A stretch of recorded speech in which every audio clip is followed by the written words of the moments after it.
사랑하는 여러분, 오늘 우리가 읽은 이 본문의 이야기는요, 신약 성경에서 이제 교회가 세워지고 처음으로 이제 사도들이라는 예수님의 제자들을 통해서 일어난 아주 놀라운 사건인데, 평생을 걷지 못했던 이 구거라는 그 한 사람이 이제 걷게 되는 아주 놀라운 그런 기적의 사건의 이야기입니다. 그래서 오늘 이야기의 시작을 보면은요, 이렇게 시작이 되죠. 1절을 보니까 제9시 기도 시간에 베드로와 요한이 성전에 올라갈세라고 이렇게 나와 있어요. 그래서 오늘 본문 보면 여기 베드로와 요한, 교회 다니시는 분들은 잘 아시겠지만 처음 나오신 분들은 이 사람들이 예수님의 제자들이죠. 특별히 예수님이 대표할 수 있는 그 제자들이 이제 베드로와 요한입니다. 그런데 이들은요, 사실 예수님을 만나기 이전에는 우리 성도님들 뭐 하는 사람이었죠? 어부죠. 물고기 잡는. 그래서 갈릴리 호수에서 물고기 잡던 어부 출신의 사람들입니다. 근데 이 사람들이요, 예수님을 만나고 나서 이 사람들의 삶이 완전히 바뀌죠. 그래서 예수님을 따라 살면서 그리고 예수님의 말씀을 배우고 또 예수님과 함께 생활하면서 사실 이들은 이제 물고기를 낚는 어부였는데 예수님을 만나면서 예수님께서 이들 보고 너희들은 이제 사람을 낚는 어부가 될 거야라고 그렇게 예수님이 그들에게 새로운 사명을 주셨는데 실제로 이들이 어떻게 변했습니까? 이전에는 물고기 낚는 어부일 때는 그러니까 자기 자신만을 위해서 그렇게 삶을 살았던 자들이었는데 예수님을 만나고 나서 정말 이 자신의 삶을 뛰어넘어서 그러니까 이웃과 세상 속에서 소망 없는 자들에게 소망을 주고 그래서 그들을 살리는 그야말로 사람을 낚는 이 새로운 생명 사역에 부름받아 새로운 삶을 사는 자들이 바로 이 베드로와 요한이라는 거예요. 그래서 여러분 우리가 이 기독교는요 예수님을 만남으로 인생이 바뀌는 그 종교가 기독교입니다. 사실 우리가 지금 달력을 보면 이 세계 역사 속에서도 이 달력에서도 우리가 예수님을 볼 수 있죠. 그게 뭐냐면 우리가 흔히 예수님이 이 땅에 오신 그때를 기점으로 해서 역사가 BC와 AD로 나누죠. 그래서 예전에 이제 예수님이 오신 그 이후를 주후라고 얘기를 하고 예수님이 오시기 이전을 우리가 주전 이렇게 얘기하는 것처럼 세계 역사도 이 예수님의 오심이 그 역사의 분기점이라면 우리 인생에서도 놓고 보면 이 베드로와 요한의 삶을 놓고 보더라도 예수님을 만나기 이전과 만난 이후는 삶이 완전히 달라지더라는 거예요. 그런데 오늘 본문에 나오는 이 걷지 못하는 국어라는 이 거지 같은 죄송합니다 표현이 그러네요. 거지의 삶을 살던 국어라는 삶을 살던 이 걷지 못했던 사람도 예수님을 만나고 난 이후부터는 완전히 새로운 삶으로 그렇게 살게 되는데 오늘 그 시작점의 이야기가 오늘 본문의 이야기더라는 거예요. 그래서 오늘 본문에서 이 나면서부터 걷지 못했던 사람이 이제 드디어 이 예수님의 새로운 삶을 살고 있는 이 베드로와 요한을 만났는데 이 걷지 못하는 사람, 구거라는 이 사람의 입장에서 예수님을 만나게 되는 그 시점이 언제냐면 그의 삶에서는 여전히 이 성전 앞에서 구거라는 삶을 살다가 이제 예수님을 만난다는 거죠. 그래서 오늘 2절을 보면 자, 2절을 같이 읽어보겠습니다. 시작. 나면서 못 걷게 된 이를 사람들이 메고 오니 이는 성전에 들어가는 사람들에게 구걸하기 위하여 날마다 미문이라는 성전문에 두는 자라예요. 그래서 이 두는 이 곳이 어디냐? 그래서 이 미문이라고 나오죠. 미문. 그래서 성경에서는 처음 나오는 부분인데 그 당시 예루살렘 성전을 들어감에 있어서 여러 문들이 있었어요. 사진을 보시면 그래서 이게 예루살렘 성전이거든요. 이 예수님 당시에 지금 예수님 당시부터 지금 이 베드로와 요한까지 계속해서 이 성전이 있었는데 이 성전에 지금 이 구거라는 사람이 어디에 있다고요? 미문. 근데 예루살렘 이 성전이라고 하면 자, 이게 본 성전이고 이 전체가 이제 여기가 마당이 되고 이게 이 큰 이 성전에서 이 성전을 들어가는 분들이 여기도 있고요. 또 이쪽에도 있고요. 이쪽도 있고요. 여러 분들이 있습니다. 근데 오늘 본문에는 이 미문 미문이라는 문이 나오는데 이게 어느 문이냐? 그래서 학자들이 그런 걸 연구하는 게 학자들이에요. 그래서 뭐 여러 가지 확실하게 미문이 어디다 하는 증거는 확실한 증거는 없지만 대부분의 학자들이 이제 그 연구를 통해서 모아지는 의견은 여기에 있는 문, 요 문, 여기로 해서 이제 성전을 쭉 들어가게 되거든요. 그래서 요문일 것이다 하는 입장이 있고 또 여기 또 한 문이 있거든요.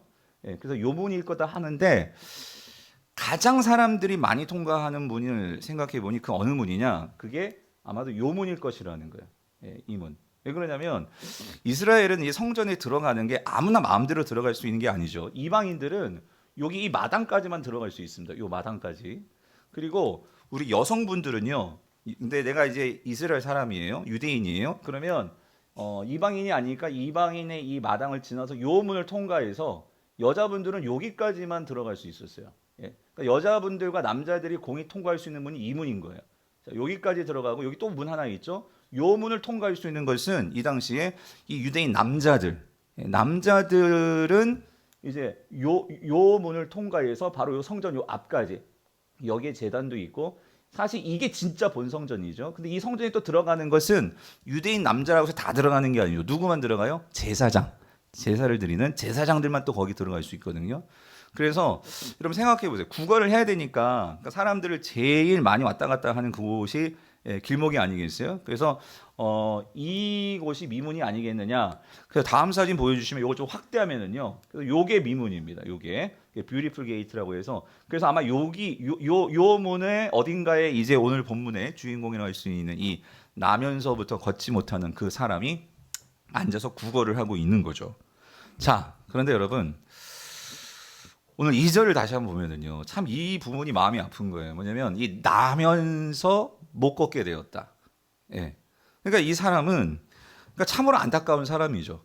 그러니까 태어나면서부터 태어날 때는 누구나 다 걸을 수 있고 정상적일 거라고 생각하지만 점점 시간이 가면서 이 사람은요 더 이상 일어나지를 못하는 거예요. 그러니까 그렇게 뒤에 가서 이제 사도행전 4장 22절을 보면 이 사람 나이가 나오는데 지금 나이가 40세라는 거예요. 그러니까 거의 40년 이 세상에서 40년을 걸어보지도 못하고 뛰지도 못하고 그렇게 살았다는 거예요. 그러니까 그 말은 누군가의 도움이 없이는 살 수가 없는 이동할 수도 없고 걸을 수가 없으니까 말이죠. 자, 그런데 여러분 이 당시 지금도 뭐 그런 가슴 아픈 일이 있지만 내 자녀가 장애가 있어요. 뭐 어떤 어려움이 있어요. 그러면 이 당시는요 그냥 그 집에서 그런 자녀들은 버려버렸어요. 예, 그러니까 사람 취급을 못 받는 거죠. 그래서 어쩌면 이 사람은 그런 부모에게도 버림을 받고 그리고 당시 이 고대 사회에서 이 신 중심의 사회이다 보니 이 사회에서는 그러니까 어떤 장애를 갖고 있으면 어떻게 생각을 했냐면 이 사람은 그냥 무슨 하여튼 죄를 지어서 그러니까 하나님의 저주를 받아서 저런 장애를 얻는 거다. 그게 부모의 죄가 됐든 이 사람의 죄가 됐든 어쨌든 그런 저주를 받은 인생이다. 사람들은 그렇게 규정을 하는데 본인의 입장에서 생각해 보세요. 나의 입장에서는 이게 너무 억울할 수 있는 거죠. 태어나면서부터 걷지 못하는, 그러니까 한 번도 걷지 못하는 그런 인생을 살았으니 어쩌면 그의 마음 가운데 왜 하나님이 계시다면 하나님 왜 나를 이런 인생, 이러한 장애를 줘가지고 왜 이런 삶을 살게 하느냐고 어쩌면 막 하나님에 대해서 원망과 그런 불평과 그러한 이 가슴 아픈 이러한 한계를 가지고 살아가는 사람이 이 사람이 아니었을까.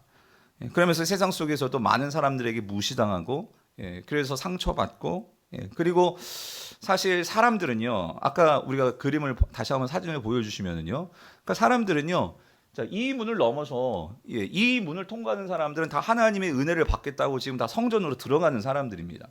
근데 이 사람은요 장애도 있으니까 성전에 들어갈 수도 없고 아니 걸을 수가 없으니까 이 사람은요 하나님이 계신 곳을 더 가까이 들어가려고 해도 들어갈 수가 없는. 그러니까 한마디로 말해서 인생에 그 모든 것이 제한되어 있어서 내가 열심히 뭔가를 해보려고 해도 삶 자체가 모든 것이 꽉꽉 막혀 있는. 그러니까 삶에 소망이 없는 거죠. 소망을 갖고 싶어도 소망을 품을 수 없는 그런 삶을 40년 동안 살아온 거예요. 그런데 그래도 먹고 살아야 되니까 그나마 하나 이 사람이 마음을 두고 할 수 있는 거는 뭐예요?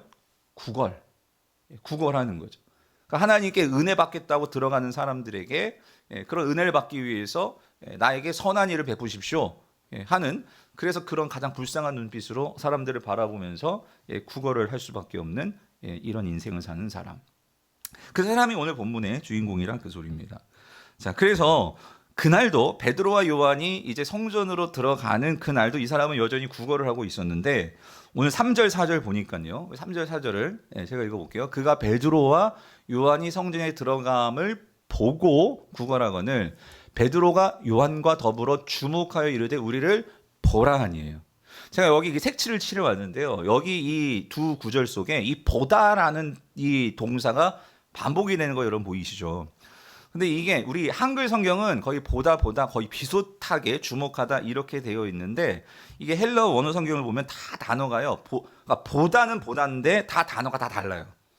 예, 그래서 이 약간씩 의미가 좀 다른 그런 뉘앙스들이 있거든요. 그래서 먼저 여기 3절에 보면 자 베드로가 요한이 성전에 들어가는 것을 여기서 여기서 보고는 누가 본 거죠? 걷지 못하는 구걸하는 그 사람이 본 거죠. 그래서 여기서 이 보다라는 이 단어는 이건 헬라어로 에이도라는 이 동사인데 이거는 그냥 영어로 말하면 see예요. see. 그냥 보이니까 보는 거예요. 예. 그러니까 그냥 들어가는 성전을 향해서 들어가는 사람들이 그냥 보이죠. 그냥 보이니까 보이는 거. 예. 이게 에이도 보다예요. 그러니까 특별한 의미를 두고 보는 게 아니에요. 나는 반복되는 일상 속에서 그 자리에 앉아서 그냥 지나가는 사람들 보이면 구걸하는 그냥 그날도 그냥 보이니까 본 거예요. 그게 보고예요. 보고 구걸을 한 거예요. 자, 그렇게 구걸을 하는데 근데 여러분 한번 생각해 보세요. 이 사람도 뭔가 이렇게 기대하는 거 없이 그냥 사람들이 지나가니까 그냥 보는 건데 그런데 여러분 이 사람이요. 아마 못해도 뭐 적어도 이게 성장 과정을 이렇게 거치고 생각해 보면 못해도 저는 한 30년 이상은 걷지 못하니까 아마도 이 사람이 그래서 이 성전 앞에 누군가가 이 사람을 갖다 주고 이 사람도 이제 생계를 하고 살아가야 되니까 어쨌든 이 사람은 거기에 앉아 있는 게 지금 오늘 처음 앉아 있는 게 아니라 하여튼 오랜 시간 거기에 북박이 같이 성전 앞에 자리를 차리고 앉아 있는 사람이었을 거예요. 그래서 대부분의 성전으로 올라가는 사람들은요 아마 이 구걸하는 이 사람을 거의 모르는 사람이 없을 거예요. 한 번쯤은 다 봤을 것 같아요. 그래서 아마 여러분들도 그런 경험해 보실 수 있겠지만 우리가 주변에서 이렇게 구걸하는 사람들 이렇게 보면 처음 보면 그래도 마음이 아유 안쓰럽다 해서 이렇게 도와주고 하시지만 여러분 앞에 매일 빠지지 않고 여러분 앞에서 맨날 구걸하는 사람이 이렇게 있다 하면 여러분 어떡하시겠어요? 이게 하루 아침이 뭐 하루 이틀이죠. 그러니까 뭐가 그렇다고 막 마음이 아프니까 뭐 크게 내치지는 못할지라도 그 사람이 구걸을 하고 있으면 그 사람은 이렇게 당연히 그냥 보겠지만 여러분 보통 우리는 어떻게 하겠어요? 그런 상황이면 어떻게 해요? 그냥 시선을 외면하기 쉽지 않겠어요? 아마 대부분의 사람들이요. 아고 또 나왔네 그러면서 그 앞을 지나가면서 아마 시선을 딴 데 보면서 이렇게 지나가고 그게 아마 대부분이었을 거예요. 그러지 않았을까? 그러다 처음 본 사람은 또 내가 그래도 하나님께 은혜를 받으러 가는데 그러니까 그래도 내가 좀 착한 일을 해야 하나님께서 복 주시지 않을까. 그러니까 참 자리는 잘 잡은 것 같아요. 예, 그 자리에 앉아서 지금 복 받으러 가겠다고 교회 가는 사람이 마치 내가 나쁜 일 하면 안 되겠잖아요. 그랬을 것 같은데 근데 문제는 대부분의 사람들은 그 하나님의 성전에 자주 왔다 갔다 하는 사람들은 아유 또 나왔네 하고 그냥 지나가지 눈을 맞춰주고 그러지 않았을 것 같아요. 그런데 오늘 본문에서 특이한 일이 있다 그 소리예요. 그게 뭐냐면 오늘 본문에서 베드로와 요한이 그 앞을 지나가는데 자 4절 보세요. 자 어떤 일이 벌어지면 특히 베드로가 요한과 더불어 그거라는 걷지 못하는 사람을 자 뭐 했대요? 여기 주목했다라는 단어가 중요한 거예요. 주목했다. 여기 이 주목하다라는 이 단어는요, 이 아테니조라는 헬라어인데 이거는요, 응시하는 거. 영어로는 게이즈인데 이게 뭐냐면 눈을 고정시켜서요. 그러니까 그 사람에게 눈을 고정시켜서 뚫어지게 보는 거예요, 그 사람을. 예. 이게 특별한 거죠. 보통 사람들은 그냥 외면하고 그럴 수 있는데 오늘 특별히 베드로는 이 사람에게 눈을 고정시켜서 여러분 우리가요, 보통 이렇게 눈을 고정할 때는요 어떤 목적이 있거나 뭔가를 내가 해야 할 때 그래서 특별히 이렇게 사극 같은 거는 목표 우리가 표적에 대해서 눈을 고정시키고 그것을 뚫어지게 보죠. 왜냐하면 총을 쏴야 되니까. 그러니까 지금 이 베드로가요 다른 사람들은 이 사람의 시선을 피하는데 이 사람을 뚫어지게 이 사람을 응시했다는 것은 왜 그러는 걸까요? 왜 그랬을까요? 뒤에 설명드리겠지만 오늘 이 베드로가 특별히 이 사람을 응시하고 주목했다는 것은요. 그것은요. 이 베드로는 그냥 평상시 같이 이 사람을 본 게 아니고요. 그의 마음에는요. 예수님의 마음이 있고 예수님의 시선으로 이 사람을 보았기 때문이라는 거예요. 무슨 말이냐? 지금 우리가 오늘 사도행전 3장을 봤지만 우리가 2장부터 쭉 읽어 나와 보면은요. 지금 이 베드로는요. 이전의 베드로가 아닙니다. 이 베드로의 안에는요. 그 마음에는요. 누가 임하셨냐면 사도행전 2장에서요. 예수님의 영이라고 하시는 이 성령이 그의 마음 가운데 충만하게 임한 상태였어요. 우리가 사도행전 2장 우리 32절부터 보면은요. 32절, 33절, 36절을 보면은요. 자, 이런 말씀이 있어요. 이 예수를 이건 지금 베드로가 성령의 충만함을 받고 설교를 하는 내용인데요. 이 예수를 하나님이 살리신지라 우리가 이 일의 증인이로다. 이게 무슨 말이냐면 사도 베드로는요. 예수님이 십자가에 죽으시고 3일 만에 부활하셨는데 그 부활하신 예수님을 그가 그 빈 무덤, 예수님의 무덤이 지금 찾아갔잖아요. 찾아가서 예수님이 부활하시고 없는 것을 자신의 눈으로 직접 목격한 사람이잖아요. 그리고 갈릴리 호수에서 그가 모든 것을 다 잃어버리고 다의 모든 삶의 목적과 방향과 정말 그 인생의 방향을 다 잃어버리고 좌절해 있을 때 부활하신 예수님이 찾아와서 그 예수님을 만났던 사람이잖아요. 그러니까 그 말을 하는 거예요. 내가 그 일의 증인인데 33절 하나님이 오른손으로 예수를 높이심에 그가 약속하신 성령을 아버지께 받아서 너희가 보고 듣는 이것을 부어주셨느니라. 그러니까 이 말이 뭐냐면 사도행전 2장 1절부터 보면은요. 그 예수님께서 내가 죽고 부활한 다음에 하늘로부터 성령을 보내주겠다라는 것을 약속을 하셨거든요. 그래서 이 약속을 붙들고 200명이라는 성도들이 오늘 이같이 이런 곳에 모여가지고 그 약속을 믿고 기도를 했는데 그때 하늘에서부터 이 사람들의 마음을 강하게 사로잡는 성령이 임했었어요. 지금 그 사건을 지금 말하고 있는 거거든요. 그런데 그렇게 된 사건이 어떻게 되었느냐? 33절에서 하나님이 여기 잘 보세요. 오른손으로 자 예수를 높이심의 이 말은 뭐냐면요. 여기서 원어적으로는 일으켰다라는 단어예요. 예수님이 십자가에 달려 죽으셨잖아요. 죽으셨는데 하나님이 그 예수님의 오른손을 붙들고 그 예수님을 일으키셔서 예수님이 어떻게 하셨어요? 부활하셨다 그 소리예요. 그래서 그 죽음에 무너져 있었던 죽음 가운데 사로잡혀 있었던 그 예수를 하나님이 그 오른손으로 붙들고 일으키셔서 살리셔서 하나님의 그 보좌에 앉으심으로 이제 모든 이 세상에 자 36절이에요. 이스라엘은 온 집은 확실히 알지니 너희가 십자가에 못 박은 이 예수를 하나님이 자 뭐를 만드셨어요? 주. 여기서 이 주라는 단어는요. 이 당시에는 이 퀴리오스라는 이 헬라어인데 이 퀴리오스는요. 그 당시에는 지금 누구에게만 이 퀴리오스라는 호칭을 붙일 수 있었냐면요. 로마 황제였어요. 로마 황제. 그러니까 이 주라는 단어는 왕이라는 단어예요. 왕이라는 단어. 근데 오늘 하나님께서 그 죽었던 예수 그리스도를 부활시키셔서 하늘의 보좌에 앉으셔서 이 모든 세상을 다스리는 그 주, 퀴리오스, 왕으로 하나님이 삼으셨고 그리고 더불어서 그를 그리스도가 되게 하셨다. 여기서 그리스도라는 것은 하나님께서 기름 부음을 받은 자라는 뜻인데 이 말은 구원자라는 뜻이에요. 그러니까 이 사도 베드로는요. 오늘 이 예수 그리스도를 통해서 그의 삶에서 십자가에서 죽으시고 부활하신 그 예수님을 목격하고 그 증인의 삶을 살고 있는 자인데 나도 그 삶 속에서 이 예수님이 십자가에 죽었을 때에는 내 모든 인생을 예수님께 걸었거든요. 근데 그 예수가 십자가에서 죽으시고 모든 것이 다 끝나버린 줄 알았어요.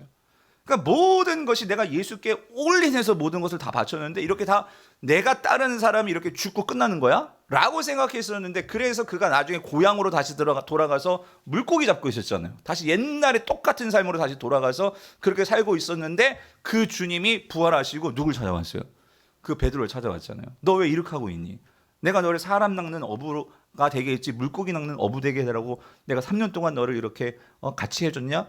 그 예수님이 찾아오셔서 그 예수님이 그 제자를 만나주시고 다시 베드로에게 사명을 주셨을 때 이 베드로가 다시 살아났단 말이죠. 일어났단 말이죠. 이거를 베드로가 경험했던 거예요. 이것을 경험한 베드로가 오늘 이 성전 앞에서 남에서부터 걷지 못해가지고 이 구걸하고 있는 이 사람을 보았을 때 저는 그런 생각이 드는 거예요. 뭐가 보이냐면 어떤 면에서는 누가 보이냐면 자기 자신의 모습이 보인 거죠. 삶에서 모든 것을 다 잃어버리고 더 이상 일어날 힘조차 없는 그런 이 걷지 못하는, 그래서 구걸하면서 살아가는 이 사람의 모습을 보았을 때 베드로의 마음속에서는요, 이미 그 안에 성령이 충만하니까 이 사람을 어떤 눈으로 어떤 마음으로 바라보느냐, 이전에 베드로의 마음으로 봤다면 그냥 지나갔을 거예요. 근데 이번에는 그렇지 않죠. 성령이 충만함으로 그 부활하신 예수 그리스도의 나를 일으켜 주시는 그 예수 그리스도를 만나고 난 이 베드로는 이전의 베드로가 아니에요. BC와 AD가 갈리듯이 이 예수 그리스도를 진짜 만나고 이 사람을 바라볼 때 그 마음속에서는요, 예수의 마음이 그의 베드로의 마음을 흔들어 놓는 거예요. 이 사람은 그냥 놔둘 수 없다는 거죠. 그래서 여러분, 예수님이요, 예수님의 마음이 어떤 마음이냐면요, 예수님이 생전에 이런 말씀이 있어요. 마태복음 9장 35절 36절을 보면은요, 자, 이런 말씀. 예수께서 모든 도시와 마을에 두루 다니사 그들의 회당에서 가르치시며 천국 복음을 전파하시며, 여기 나오죠, 모든 병과 모든 약한 것을 고치시니라. 이 말은, 그러니까 모든 것에 이 병과 이 약한 것이라는 것은 그들의 삶을 제한시키는 거잖아요. 그래서 제대로 삶을 살아낼 수가 없는 거잖아요. 그런 사람들을 예수님이 보셨어요. 보셨을 때 예수님의 마음이 어떠셨느냐? 36절, 무리를 보시고, 자, 어떻게 여기셨다고요? 여기 불쌍히 여기셨다. 그런데 여러분, 여기서 이 불쌍히 여겼다는 게요, 그냥 우리가 진짜 이렇게 구걸하는 사람 불쌍, 그런 차원이 아니라, 이것도 헬러를, 제가 자꾸 헬러를 사용해서 좀 죄송하지만 그 원래 의미를, 뉘앙스를 설명하려고 하는 거예요. 이 불쌍히 여기신이라는 이 헬라어는요, 이 스플랑크 니조마이라는 이 단어인데, 이 말의 의미는요, 내 창자가 뒤틀릴 정도로 아파하셨다, 그 소리예요. 여러분, 창자가 꼬이는 아픔 아십니까? 예? 여러분, 예수님이요, 그러니까 이 세상에서 그러한 삶의 한계와 그러한 장애와 어려움에 갇혀서, 그러니까 열심히 사는 거예요. 열심히 살려고 하지만 내가 도저히 일어날 수가 없어요. 내 상황이 모든 것을 꽉꽉 막아놓고 나의 발목을 잡고 내가 어떻게 헤어날 수가 없는, 우리가 살면서도 그런 일을 겪을 때가 있잖아요. 그런데 그게 때로는 내가 정말 불가항력적인 어떤 나의 어떤 그런 이 사람과 같이 장애일 수도 있고요. 또 살면서 내가 당한 어떤 그런 억울함일 수도 있고요. 그래서 누군가가 이거를 좀 이렇게 헤쳐나갈 수 있게 해주면 좋겠는데, 이게 발목이 꽉 엉켜가지고 풀어지지 않는 우리 인생의 그런 답답함과 어려움과 속상함과 이런 인생들이 있잖아요.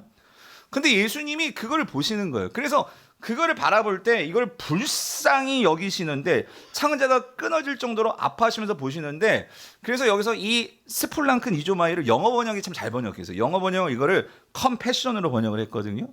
이 컴패션이라는 단어 많이 들어보셨잖아요. 이 단어를 조금 분석해 보면, 컴은 이게 함께 이런 단어고, 패션은 이게 열정이라는 뜻도 있지만 이게 고난, 예? 이 고뇌 이런 뜻 있잖아요. 그러니까 예수님이 그런 모습을 볼 때 함께 그것을 고통해 하셨다, 그 소리예요. 왜 그러냐면 뒤에 그 이유가 있어요. 36절 뒤에 뭐라고 나와 있어요? 이는 그들이, 자, 뭐가 없어요? 목자 없는 양같이 뭐예요? 고생하며 기진함이라요. 그러니까 예수님께서 이 땅에 정말 이 만왕의 주, 이 땅을 구원자로 오셨는데 보시니까 세상 사람들이 살아가는 모습은요, 그러니까 여러분들도 마찬가지예요. 오늘 처음 교회 오신 분들도, 예수님 모르신 분들도, 여러분들 다 교회 오실 정도면 정말 착하게 사시고 열심히 사시고 정말 그런 삶을 사시는 분들이실 거예요. 그런데 여러분, 이 세상에서요, 우리가요, 얼마나 열심히 살고 잘 살려고, 제대로 살아보려고 하지만, 내가 똑바로 살려고 한다 하지만, 여러분, 이 세상이 여러분들에게 나도 모르게 나에게 다가와서 여러분들에게 사기를 칠 수도 있고, 아니면 내가 정말 생각하지 못했던 그런 어려움들의 어떤 사고를 당할 수도 있고, 그러니까 우리의 인생이라는 게 참 우리의 뜻대로 되지 않는 것이 너무나 많더라는 거죠. 그리고 정말 열심히 살아보려고 했는데도 내가 고작 여기인가 하면서 우리가 절망하고 실패해 정말 어떻게 이걸 헤어나올지 모르는 그런 양들이 있다는 거예요. 근데 문제는 뭐냐면, 거기서 목자가 있다면 거기서 그걸 어떻게 헤쳐나올지를 인도해 줄 수 있고, 그리고 그러한 내가 발이 어떻게 엉켜 있어요? 그런 거에 발목이 잡혀 있어요? 그러면 목자들은 그런 거 하는 거잖아요. 와가지고 양이 어떤 그런 수풀에 엉켜 있을 때 그걸 풀어주고, 이 길로 가야 돼 하고 가르쳐주고, 그래서 그 길로 갈 수 있게 해주는 게 목자인데, 그런 목자가 없다 보니까 열심히 살았는데 가서는 나중에는 벼랑 끝이고, 그러니까 열심히 살았는데 이게 지금 잘못된 방향으로 와 있고, 그러니까 그런 걸 바라볼 때 예수님이 너무나 마음이 아프시더라는 거죠. 그런데 오늘 이 베드로가 지금 이 사람을 응시했어요. 봤는데 이 예수님의 마음을 가지고 지금 이 사람을 보니까 마치 이 사람이 뭐와 같으냐면 목자 없는 양과 같다는 거예요. 목자 없는 양. 이 사람을 돌봐줄 사람이 없고 이 사람의 마음을 함께 압해줄 사람이 없고, 그러니까 내 인생은 그냥 여기서 구걸하다 끝나는 인생이다, 그렇게 살아가는 이 사람에 대해서 오늘 베드로는 그냥 지나칠 수가 없었다, 그 소리예요. 주님의 마음으로 이 사람이 보였다, 그 소리입니다. 그래서 베드로가 말한 거예요. 4절에서 뭐라고? 우리를 보라. 우리를 보라. 그래서 여러분 다시 여기 4절 뒷부분에서 우리를 보라 할 때 이 보라라는 이 단어는요, 이 단어는 이건 주목해서 보라라는 그런 의미예요. 주목해서 보라. 그러니까 나를 주목해서 보십시오. 뚫어지게 당신도 나를 주목해서 보십시오. 이렇게 말을 하는 거예요. 자, 그랬을 때 이 걷지 못했던 사람의 그 다음 반응이 중요한데요. 자, 5절을 보세요. 5절 같이 한번 읽어볼게요. 시작. 그가 그들에게서 무엇을 얻을까 하여 뭐예요? 바라보거늘. 이것도 보다라는 단어가 나오죠. 바라보거늘. 이게 사실은 두 동사예요. 바라보건. 바라면서 보는 거예요. 바라면서. 뭔가를 기대하면서 바라면서 보았다, 그 소리예요. 여기서 이 보다도 이 에페코라는 동사인데 이것도 주의 깊게 보는 거예요. 그러니까 이번에는 그냥 아까 see 그냥 무심코 보는 거와 다르게 지금 베드로가 우리를 주목해서 보라 그러니까 이 사람이 드디어 뭔가 이제는 정신을 차리고 보긴 봅니다. 보는데 중요한 건 이거예요. 여러분, 이 사람이 베드로를 주목해서 보는데 왜 이 사람을 주목해서, 왜 베드로를 주목해서 봤을까요? 자, 그래서 5절이 말하죠. 그들에게서 무엇을 뭐예요? 얻을까 하여예요. 얻을까 하여. 그러면 지금 이 걷지 못하는 구걸하는 이 사람이 생각하고 있는 이 무엇을 얻을까 하여에서 이 무엇은 뭘까요? 뭐겠어요? 돈이겠죠. 돈이겠죠. 그런데 돈을 기대하면 보는데, 그런데 이전과는 좀 다르게 보겠죠. 왜 그러냐면 자기 앞을 지금까지 지나가는 사람들 중에 나를 응시하여 보면서 또 그것도 직접 찾아와가지고 나를 똑똑히 보세요 라고 말하는 사람은 없었단 말이에요. 지금까지 단 한 명도. 그랬는데 자기한테 와가지고 갑자기 나를 보세요 하면서 그렇게 말하니까 이 사람, 이 구걸하는 사람, 이 걷지 못하는 사람 뭔가 기대를 했을 거예요. 어떤 기대? 야, 이 사람이 뭔가 큰 횡재를 했나 보다. 그래가지고 정말 큰 자산을 하려나 보다. 큰 돈을 나에게 주려나 하보다 하면서 기대하지 않았겠습니까? 성도님들, 저는 이게 너무 아쉽다, 그 소리예요. 너무 가슴이 아프다, 그 소리예요. 무슨 말이냐면 이 사람이 고작 볼 수 있는 이 사람의 능력, 이 사람의 어떤 선은요, 어디까지냐면요, 뭐냐면요, 돈까지. 예. 여러분, 이 사람이요, 정말 기대해야 되고 바라야 되는 것은 뭐예요? 뭐죠? 그러니까 나의 지금 이 상황에서 일어나는 거예요. 그러니까 이 상황을 벗어날 수 있는 거예요. 누군가의 손을 의지하면서, 그래서 지금까지 그걸 먹고 사니까 그 돈, 누군가가 지나가면서 이렇게 던져주는 그 돈을 지금까지 바라면서 살아왔어요. 어떤 면에서 이 사람은요, 그 사람들이 던져주는 그 돈에 길들여져 있는지도 모르겠어요. 그러다 보니까 이 베드로가 나를 바라보세요. 이 말은 내가 뭔가 당신에게 줄 거예요. 그런데 이 사람이 생각하고 상상하고 기대하고 소망할 수 있는 것은요, 고작 이 사람이 생각한다는 것은 뭐냐면은 고작 다른 사람들보다 더 많은 돈을 주겠지, 이 정도의 기준이라는 거예요. 이 사람에게 정말 필요한 것은요, 정말 그가 이곳에서 일어나서 모든 사람들은 사람들이 하나님의 은혜를 받겠다고 다 성전으로 들어가고 있거든요. 근데 내 인생은요, 아름다운 문을 통과해서 그 새로운 삶이 있는 곳으로 나아갈 수도 없고 소망할 수도 없고 그런 삶을 살아보지도 못했어요. 그러면 적어도 그의 마음 가운데 나도 일어서서 그 하나님이 계신 곳, 정말 지금 이런 삶이 아니라 억눌리고 갇혀있고 이런 삶이 아니라 새로운 삶의 차원으로 나아갈 수 있는, 그거를 구하고 그거를 생각하고 그거를 기대할 수 있어야 되는데, 이 사람이 고작 기대한다는 것은 뭐예요? 돈이에요. 돈. 근데 여러분 생각해 보세요. 돈을 만약에 진짜 베드로와 요한이 진짜 금과 은을 줬다, 돈이 생겼어요. 그러면 이 사람이 할 수 있는 것은 어디까지일까요? 이전에는 그냥 사람들이요, 그냥 막 기분 나쁘게 나를 막 내 던지고 그리고 업고 이렇게 뭐 갖다 넣은지 모르겠어요. 근데 돈이 있으면 모르겠어요. 그 당시 뭐 가마를 사든지, 아니 뭐 수레를 사든지, 그러니까 요즘 말로 말하면 좋은 차를 사가지고 예? 그 성전 앞까지 출퇴근을 하는 거죠. 예? 편하게. 그런데 그렇게 출퇴근을 해도 이 사람은요, 뭐 할 수가 없어요? 걸을 수가 없어요. 그러면 그 차가 없어지고 그 차가 망가지고 여러분 평생 그 차 타고 다닐 거예요? 그러니까 지금 당장은 좀 편할지 모르지만 여러분 진짜 해야 되는 것은 이 사람이 걸어서 지금 내가 성전 그 문 앞에서 사람 구걸하는 이 삶에서 벗어나야 된단 말이에요. 그 삶으로부터 벗어나는 거를 바라야 되는데 결국 돈이라는 것은 이 사람에게 좀 나은 삶은 보장해 줄지 모르겠지만 완전히 새로운 삶은 보장해 줄 수 없더라 그 소리죠. 요즘 여러분들 다 뉴스를 보셔가지고 참 저는 이게 그야말로 웃겨요. 왜 웃기냐 하면은요, 이런 일도 있구나. 요즘 그래서 희대의 사기꾼이라는 희대라는 말이 붙더라고요. 그래서 여러분 다 아시죠? 희대의 사기꾼 전청조? 예, 들어보셨어요? 이게 너무나 말도 안, 좀 막 떠들썩하게 지금 뭐든 뉴스면 뭐 이게 뭐 뉴스거리가 될까 싶지만 이게 엄청난, 그러니까 우리의 사고를 완전 이게 어떻게 이런 거에 사기를 당하고 속을 수 있을까? 이게 이분이 여잔지 남잔지 맨 처음에 근데 여자잖아요.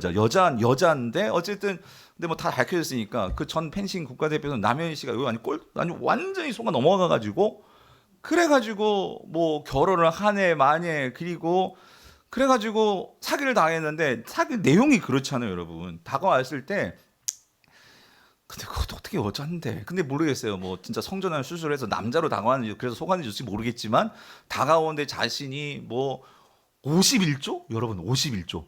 51조의 돈을 가지고 있는 재벌 3세래요. 근데 요번에 처음 알았어요. 여러분 삼성 이건희가 아니고 이재용 회장이 자산이 얼마인 줄 아세요? 51에 뒤집으면 15조래 15조. 그러니까 15조가 아니라 51조래요, 이 사람은. 전청조는. 그만한 돈을 가진 뭐 재벌 3세고 자기가 뭐 그렇죠. 뭐 일론 머스크하고 막 펜싱을 할 거며 뭐 그러면서 나가온 거예요. 예. 그래가지고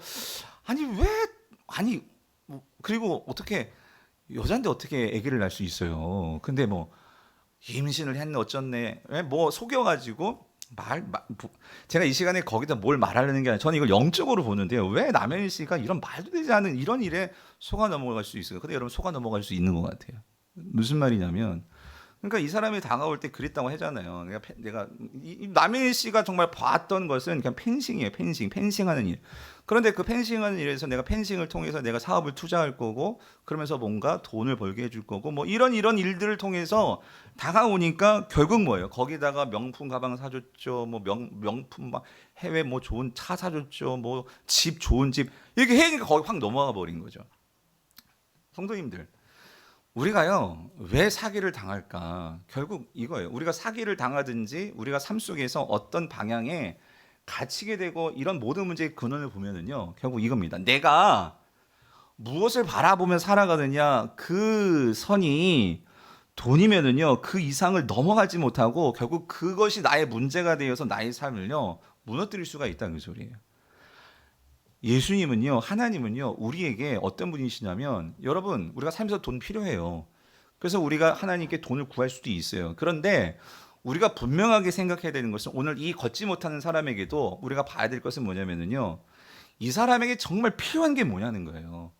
우리가 이 세상을 살아가면서 이 세상이 속지 않고 우리가 정말로 제대로 된 삶을 살려면 우리가 진짜 뭘 바라보고 뭘 응시하고 살아가야 하는 거예요. 오늘 베드로가요, 이 걷지 못하는 사람에게 찾아와서 예수님의 심정으로 이 사람에게 다가온 것은요, 바로 그 점이었어요. 뭐가 안타까우냐? 걷지 못하는 것도 문제지만 이 사람이요, 그 모든 것을 헤어나오려면은요, 인생에서 바라보는 것이 달라져야 돼요. 내가 뭘 응시하고 뭘 바라보면서 살아가느냐? 여러분, 그것이 이 세상이 돈이 됐건 이 세상에 그 무엇이 됐건 내가 보는 게 거기까지면은요, 그것이 이 세상의 것이면 우리 삶은요, 결코 풍성한 삶, 풍요로운 삶으로 나아갈 수 없다 그 소리입니다. 베드로가요, 그 다음에 말하는 게 너무나 중요한데, 그래서 베드로는요, 오늘 이 사람의 시선을 교정하기 위해서 온 거예요. 예수님의 마음을 가지고 이 걷지 못하는 안타까운 사람에게 찾아오셔서 그 예수님의 그 마음을 가지고 베드로가 뭐라고 말을 하냐면 6절을 보세요. 6절 이렇게 말하죠. 우리를 보라 라고 말하면서 그가 뭐라고 하냐면 이렇게 얘기해요. 베드로가 이르되, 같이 읽어볼게요. 시작. 은과 금은 내게 없거니와 내게 있는 이것을 내게 주노니 나사렛 예수 그리스도의 이름으로 일어나 걸으라 하고 선포를 하는 거예요. 무슨 말이냐면 지금 베드로는요, 은과 금이 없어요. 한마디 돈이 아무것도 없어요. 그러니까 네가 그거를 보고 날 바라보면 얻어갈 게 아무것도 없어. 근데 베드로가요, 은과 금 아무것도 없지만 그러면서도 너 날 똑똑히 봐라고 말할 수 있는 것은 그 베드로 안에는 있는 게 있었어요. 뭐가 있냐면 그 베드로 안에는요, 내 삶에서 내가 무너져 있을 때, 걷지 못할 때 나를 일으키시고 나를 새로운 삶으로 인도해 주신 그 생명의 예수 그리스도의 이름, 그 예수 그리스도가 내 안에 있거든요. 그러면 내가 그것을 너에게 주고 싶다는 그 소리예요. 사랑하는 성도님들, 오늘 본문은요, 물리적으로 못 걷던 사람이 걷게 됩니다. 이거 놀라운 일이지만, 그런데 여러분, 우리 삶에서요, 여러분이 걸을 수는 있어요. 우린 걸을 수 있으니까 이 자리에 왔어요. 하지만 우리의 삶 속에서 우리가 육체의 다리가 걸을 수 있다고 하지만 우리가 살면서요, 때로는 정말 삶에 완전히 헐퍼덕 주저앉아가지고 다리가 있지만 일어나고 싶지 않고, 다리가 있어도 걷고 싶지 않고, 내 삶에서 정말 무너져가지고 그냥 어떻게 헤어날지 모르는 우리가 그런 상황들이 있잖아요. 오늘 이 베드로는요, 이 사람에게 정말 일으켜야 되고 정말 줘야 될 것은 뭐냐면은, 어떻게 뭐로 이 사람을 정말 일으킬 수 있냐고요. 만약에 여러분 이 사람이요, 만약에 정말 이 다리가 나아가서 걸을 수 있게 되었다고 생각하지만, 여러분 다 아시잖아요. 이 인생이 걷는 것만으로 이 세상에 해결될 문제입니까? 또 넘어질 수 있고, 또 자빠질 수 있고, 또 사고 당할 수도 있고. 여러분, 우리의 인생은 우리의 생각을 다 뛰어넘는, 우리의 그 계획과 모든 것이 다 허물어질 수 있는, 여러분 사실 그게 우리의 인생길이잖아요. 그런데 오늘 베드로가 진짜 이 걷지 못하는 구걸하는 이 사람에게 진짜 줘야 할 것은 뭐냐면, 오늘 이 예수 그리스도요, 요한복음 10장 10절에서 예수님은 이렇게 말씀하셨어요. 도둑이 오는 것은 도둑질하고 죽이고 멸망하는 것뿐이요. 이게 무슨 말이냐면, 세상은요, 어떻게 해서든지 우리에게 잘해주려고, 그러니까 이게 사기친다는 말이 그런 거예요. 세상은요, 어떻게 해서든지 우리에게 잘해주려고 하지만 세상은 결국 도둑질하는 거예요. 뭐냐면, 세상은요, 우리에게 처음엔 잘해준 것 같지만 우리를 경쟁시켜서 누군가는 얻어야 되고 누군가는 손해를 봐야 될 수밖에 없어요. 이게 세상이에요. 그 상황 속에서 서로 경쟁하면서 내가 높아져야지만, 다른 사람이 낮아지면 내가 살아남으니까. 그러니까 그렇게 도둑질하고 죽이는 것이 이 세상이지만, 세상은 그렇게 우리들에게 다가오지만 예수님 뭐라고 말씀하면, 내가 온 것은 양으로 어떻게 해요? 생명을 얻게 하고 더 어떻게 해요? 풍성히 얻게 하람이라. 그래서 예수님이 그 생명을 어떻게 주십니까? 남의 것을 뺏는 게 아니라 누구의 생명을 주세요? 당신의 생명으로 채워주십니다. 십자가에서 우리의 죄를 위하여서 대신 죽어주심으로 우리가 해결할 수 없는 그 죄의 문제를 해결해 줄 수 있는 것을 보여주셨고 해결해 주신 분이 예수님이시란 말이에요. 그러므로 오늘 이 베드로가 이 사람을 보고 나를 보세요 하는 말은요, 그 속에는 전 이런 의미가 있는 것 같아요. 당신이 나를 봐서 알겠지만 내게는 은과 금이 없어요. 돈이 없어요. 그런데 나에게는 돈보다 더 소중한, 더 가치 있는 것이 있거든요. 그것은 바로 예수 그리스도이십니다. 그분은 나를 얻고자 십자가에서 내 죄를 대신해서 죽으시고 다시 살아나심으로 나의 구원자가 되셨습니다. 그리고 그분은 나도 당신처럼 내 삶이 완전히 무너져 버려 어떻게 살지, 무엇을 위해 살지 몰라 실패와 좌절 가운데 넘어져 있었을 때 부활하신 그분이 나를 직접 찾아오셔서 무너진 나의 삶에서 나를 일으켜 주셨고 나에게 살 소망을 주셨습니다. 내가 무엇을 위해서 살아야 될지 저에게 분명한 사명을 다시 생각나게 해 주셨습니다. 그것은 사람 낚는 어부가 되는 것이었습니다. 그래서 내가 지금 당신 앞에 있는 것입니다. 당신을 살리기 위해서요. 예수님이 나를 당신에게 보내신 것입니다. 그러니 내 안에서 살아서 역사하시며 이제는 당신 안에서도 살아 역사하시기를 원하시는 예수 그리스도를 바라보세요. 그분을 믿으세요. 여러분, 이게 지금 베드로가 말한 우리를 보라, 우리를 보라, 우리를 보라. 그랬을 때 예수 그리스도 이름으로 일어나 걸으라, 이 말을 선포하고 나서 베드로가 어떻게 합니까? 그 걷지 못하는 그 구걸하던, 어쩌면 정말 떼꾸정물, 정말 더러움이 가득한 손에 있는 그 사람 손을 덥석 잡더니만, 그 오른손을 잡더니만 어떻게 해요? 끌어당기는 거예요. 일으키는 거예요.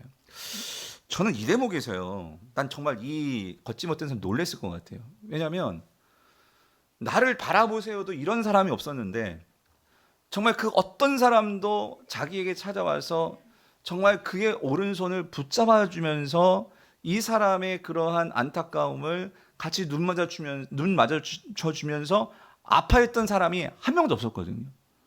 그런데 오늘 이 베드로가 찾아와서 그 따뜻한 손으로 그 차디찬 그 사람의 손을 잡아주면서 그를 일으킬 때, 저는 여러분 거기서 뭐가 느껴지냐면요, 지금 베드로의 손이지만 그 베드로의 손은 누구의 손이었을까? 그 안에서 우리를 위해서 십자가에서 피 흘리시며 우리를 사랑하셔서 오늘 저와 여러분들을 품고자 하시는 그 따뜻한 예수 그리스도의 손이 이 걷지 못하는 구걸하는 이 사람의 손을 붙잡아준 것이 아닌가, 저는 그렇게 믿습니다. 이 사람의 손을, 예수 그리스도의 손이 그 손을 잡아주었을 때, 여러분 베드로의 손이 무슨 능력이 있겠어요? 그 안에 계신 예수 그리스도가 그의 손을 잡고 일으키니까 어떤 일이 벌어져요? 그 걷지 못했던 사람에게 예수 그리스도의 손을 통해서 그 따뜻한 사랑의 그 느낌이 그에게 전달될 때 어떻게 됐대요? 발과 발목이 곧 뭐예요? 힘을 얻었다. 힘을 얻었다.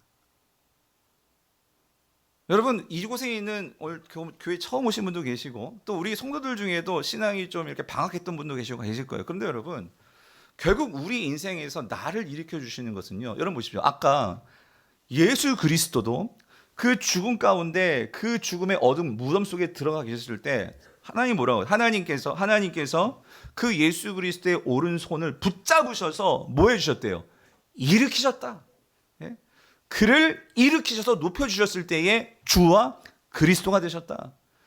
여러분 베드로도 그 지난주에 말씀드렸죠. 그 풍랑이는 바다에서 결국은 세상의 그 큰 파도 거기에 정말로 휩쓸려 가지고 주님 바라보지 않고 그 물속에 빠질 때 주여 나를 살려주옵소서 그럴 때 예수님께서 그 즉시 그의 오른손을 붙잡고 뭐 하셨어요? 그를 일으켜 주셨잖아요.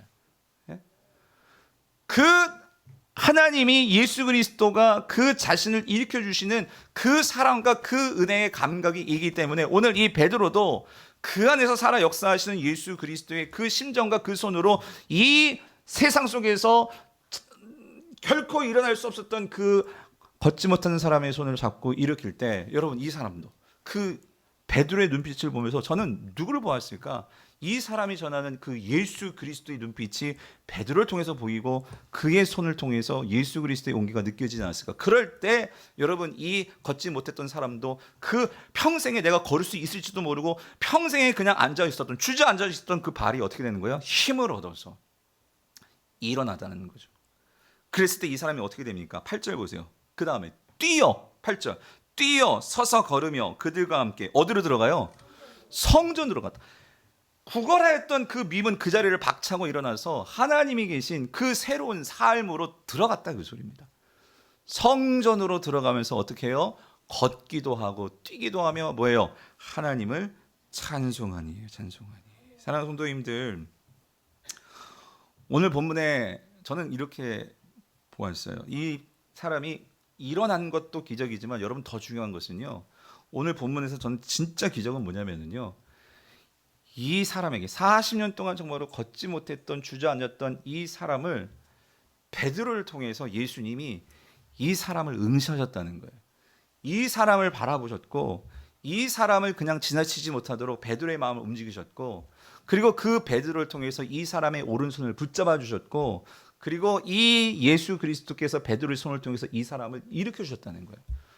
여러분 이게 기적 아닙니까? 이 사람이 정말로 이 베드로의 그 응시가 없었다면 여러분 어떻게 걸을 수 있으며 어떻게 새로운 삶을 나아갈 수 있겠습니까? 뿐만 아니라 오늘 이 걷지 못했던 사람도 정말 그 베드로의 눈빛을 보고 예수 그리스도의 이름을 정말 전할 때 그것을 믿고 의지할 때 이 사람도 어떻게 해요? 그의 발에 힘이 생기고 그가 일어날 수 있었다라는 거죠. 그러므로 사랑하는 성도님들, 또 이 자리에 오신 분들, 우리가 결코 간과해서는 안 될 일이 뭐냐면요, 여러분 우리 인생에서요, 그러니까 뭐를 집중해서 우리가 봐야 되느냐. 여러분이 지금까지 인생에서 내가 뭐를 바라보면서 살았던가를 좀 생각해 보셨으면 좋겠어요. 예. 결국 이 사람이 결국 그 돈에 갇혀서 돈만 바라보며 살 때는 그가 나아갈 수 있는 것은 그냥 그 미문에서 어느 자리에서 돈을 더 많이 받을 수 있을까, 그 정도였어요. 그런데 오늘 이 자기에게 찾아온 이 베드로를 통해서 예수 그리스도를 바라보는 그 눈에 응시가 생겼을 때, 그리고 그 손을 붙들림 당해서 그가 함께 베드로와 함께 일어섰을 때 그는요 새로운 삶으로 나아가는 방향이 열리게 되었다라는 거예요. 오늘 이 자리에 우리 새로 오신 분들 여러분들을 놓고 저희 교회가요 지난 4월부터 해서 정말 많이 기도했어요. 그리고 지난주에는 우리가 특세를 하면서 정말 여러분들의 이름을 놓고 같이 기도를 했습니다. 그건 딴 거 아니에요. 오늘 정말 우리 성도들을 통해서 하나님은요 여러분들을 향한 관심을 가지시고 오늘 그 베드로의 그 시선과 말과 그 마음을 통해서 다가오셨던 것처럼 저는 그렇게 믿어요. 그리고 저는 여러분들께 그렇게 말씀드리고 싶어요. 우리를 보세요. 오늘 저와 여러분들 속에, 그리고 우리 성도들 속에 있는 이 예수 그리스도가 여러분을 만나고자 우리를 통해서 말씀하시고 또 이 자리에 여러분과 함께 하시는 줄 저는 믿습니다. 왜냐하면은 주님에게는요 여러분들이 소중하거든요. 주님에게는 여러분들에게 새로운 방향을 열어주시고 그 방향을 통해서 여러분들의 삶이 주저앉아 있거나 무너져 있거나 내가 상처받았거나 어떻게 살아갈지 모르거나 여러분 그런 분들에게 목자 없는 양같이 두는 것을 우리 예수님 원치 않으시거든요. 우리 예수님은 선한 목자시거든요. 우리의 인생을 인도해 주시고 우리의 삶을 새길로 열어주시길 원하시는 분이시거든요. 예수님을 핍박하고 예수 믿는 사람들을 잡아 죽이기까지 했었던 우리 성경에요 사도 바울이라는 인물이 있어요. 이분이 예수 그리스도를 만나고 그 다메섹 도상에서도 예수 믿는 사람들을 죽이려고 그러니까 인생의 잘못된 방향을 바라보면서 살아가고 있었거든요. 근데 그 다메섹이라는 곳에서 그 부활하신 예수님을 만납니다. 만나고 그 예수님을 그의 눈으로 봅니다. 그랬을 때 그가 예수님을 봤을 때는요 첫 번째 그 눈이 멀어버렸어요. 왜? 정말 그가 생각했던 그런 삶이 그 예수를 핍박했던 삶인데 정말 그 영광스러운 예수님이 나타났을 때 어쩌면 예수님은요 그의 모든 과거의 모든 삶을 지워주시기 위해서 어떤 면에서는 눈을 닫게 하시는지도 모르겠어요. 그런데 나중에 다시 눈을 뜨게 되었고 그러면서 눈의 모든 허물들이 다 벗겨지면서 그는 예수를 만나게 되었을 때 분명한 것은요 세상을 새롭게 보게 됩니다. 새롭게 보게 되고 사람들을 새롭게 보게 되니까 그의 인생이 완전히 바뀌게 되었죠. 그래서 그 예수 그리스도를 그도 오늘 베드로와 같이 누군가에게 자신의 삶을 통해서 전하는 그런 인생으로 바뀌게 되죠. 그런데 이 바울이요 그렇게 예수를 위해서 열심히 살았는데 그의 마지막은 어디였느냐? 이곳이었어요. 로마 감옥이었습니다. 이 로마 감옥은 여러분 보시겠지만 로마 감옥 입구가요 우리가 무슨 뭐 사극같이 보듯이 이렇게 나무로 이렇게 뭐 빗도 이런 게 아니고요 완전히 지금 뭐 우리 만약에 비유하자면 하수구 있잖아요. 하수구 맨홀이 있고 저기 보시면은 그 둥그런 요런 맨홀 같은 여기를 들어가서 이게 죄수들이 이렇게 생활을 하는 이게 로마의 감옥이었거든요. 실제 사진 발굴해 가면 이게 로마 감옥입니다. 그러니까 여기를 통해서 이걸 막아보면 아무 빛도 없어요. 그러니까 사방팔방이 다 막혀 있는. 예. 그게 이 로마 감옥에서 결국은 바울은 로마 감옥에서 순교를 하게 되는데 결국은 이 로마 감옥에서 그의 마지막 인생을 보내는 게 사도 바울인데 그런데 여러분 놀라운 게 뭐냐면 그가 마지막 로마 감옥에 쓴 편지 중에 한 가지가 빌립보서입니다. 빌립보서에서 사도 바울이 뭐라고 고백을 하냐면 이렇게 고백을 합니다. 형제들아 나는 이제 내가 잡은 줄로 여기지 아니하고 오직 한 일 즉 뒤에 있는 것은 잊어버리고 앞에 있는 것을 잡으려고 표대를 향하여 그리스도 예수 안에서 하나님이 위에서 부르신 부름의 상을 위하여 나는 어떻게 해요? 달려가노라요. 근데 여러분 잘 한번 생각해 보세요. 지금 이 바울이 이 편지를 쓸 때 어디서 썼냐면 아까 그 감옥에서 쓴 거거든요. 사방팔방이 다 막혀 있어요. 어디로 가냐고요? 어디로 달려가냐고요? 내가 보는 시선이 나의 상황에 갇혀 있으면 그다음에 여기서는요 절망하고 하나님 원망하는 게 맞죠. 그런데 그의 시선은요 그 감옥을 뛰어넘어요. 오늘 돈을 뛰어넘은 베드로와 요한처럼요 근과 의미 있고 없고가 중요한 게 아니에요. 그거를 뛰어넘어서 볼 수 있느냐 없느냐 그게 중요하단 말이에요. 오늘 이 바울이 그 감옥을 뛰어넘어서 예수 그리스도에게 응시하니까 그는 뭐라고 해요? 내 인생은 여기에서도 원망하면서 절망하면서 그렇게 삶을 그냥 그렇게 낭비하면서 사는 게 아니고 나는 부름의 상을 위해서 지금도 이 감옥에서 이 편지를 쓰면서 지금 뭐하고 있는 거예요? 달려가노라. 달려가노라. 그런데 그가 이렇게 고백할 수 있는 궁극적인 그 힘이 어디서 나와요? 그 안에서 나와요? 아니요. 4장 13절 뭐라고요? 빌립보서 4장 13절 이거 같이 읽어볼게요. 시작. 내게 능력 주시는 자 안에서 내가 모든 것을 할 수 있느니라. 내게 능력 주시는 자를 바라봐야죠. 내게 능력 주신 자를 응시해야죠. 그래야지만 내가 그 은혜를 받죠. 내 삶의 방향이 보이죠. 사랑하는 성도 여러분, 그리고 오늘 이 자리에 오신 우리 손님 여러분, 여러분 뭘 바라보시면서 살기를 원하십니까? 바라기는 오늘 우리에게 힘 주시는, 우리의 손을 붙들어 주시는 그 예수님을 바라보시고 그 예수님을 여러분 마음에 영접하시기를 바라요. 이 세상에 가장 귀한 선물은 여러 가지가 있겠지만 저는 가장 귀한 선물은 예수가 우리의 귀한 선물인 줄 믿습니다. 오늘 그 예수님을 꼭 받아가시는 저와 여러분 되시기를 정말로 축원합니다. 오늘 이 설교를 좀 다 모아서요, 또 여러분들에게 좀 찬양, 이 설교 내용들을 잘 담은 찬양이 하나 있어 제가 찬양 영상을 담아왔는데, 여러분 한번 이 찬양을 이렇게 들으시면서 여러분 이 설교들을 한번 좀 잘 정리해 보시고 마음 가운데 정말 그런 예수라면 주님, 한번 내가 정말 주님을 따르고 싶습니다. 나의 삶에 정말 그 주님을 바르게 보고 싶습니다. 그런 마음이 있으시다면 여러분이 마음으로 기도하시면 여러분 주님께서 여러분 꼭 만나 주실 거예요. 그런 주님 만나게 되시기를 축원합니다.